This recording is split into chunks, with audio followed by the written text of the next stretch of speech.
അത് സന്തോഷിന്റെ അടുത്ത് വരുമ്പോഴെല്ലാം പഴമയാണല്ലോ ഫീൽ ചെയ്യുന്നത്. എല്ലാം പുതുമയൊന്നുമില്ല, എല്ലാം പഴമയാണ്. ആരോഗ്യപ്രദമായിട്ട് കഴിക്കാൻ പറ്റിയ ഏറ്റവും നല്ല സാധനമാണ് പ്രത്യേകിച്ച് ഈ ശിലാ സന്തോഷിന്റെ ഈ പഞ്ചാമൃതം വെച്ച് കഴിഞ്ഞാല്. നമുക്ക് ഡോക്ടറെ ഒന്ന് പരിചയപ്പെടാം. നമസ്കാരം ഡോക്ടറെ. നമസ്കാരം. പേര്? Doctor Smith.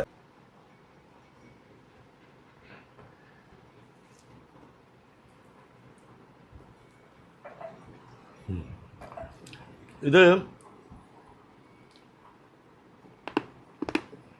കൽക്കണ്ടോ? പനം കേൾക്കണ്ടോ? ഇത് വർഷങ്ങൾക്ക് മുമ്പ് പളനിയിൽ ഞാൻ കഴിച്ചിട്ടുണ്ട് ഈ ടേസ്റ്റിൽ.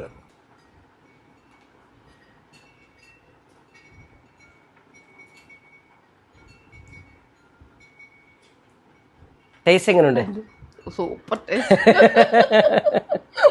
Super taste. നമുക്ക് ശരിക്കും അലിഞ്ഞിറങ്ങുന്ന ഒരു പിന്നെ രുചിയില്ലയോ? ഒരു സ്പൂൺ കഴിച്ചാൽ വീണ്ടും കഴിക്കാൻ തോന്നുന്നില്ല.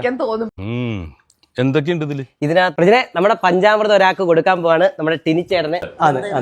ഇതിന് പ്രത്യേകം എന്ന് പറഞ്ഞാൽ ഇത് വീരുപക്ഷി എന്ന് പറഞ്ഞൊരു പഴമുണ്ട്. അത് പളനിയിൽ പഞ്ചാമൃതം ഉണ്ടാക്കുന്നതാണ്.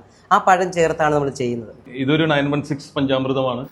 ഒറിജിനൽ സാധനം വെച്ച് ചെയ്ത ശിലാ പഞ്ചാമൃതം നിങ്ങൾക്ക് ആവശ്യമാണെങ്കിൽ തീർച്ചയായിട്ടും ഈ നമ്പറിൽ വിളിച്ചാൽ മതി, ഞങ്ങൾ എത്തിച്ചേരാം. അടിപൊളി പഞ്ചാമൃതമാണ്.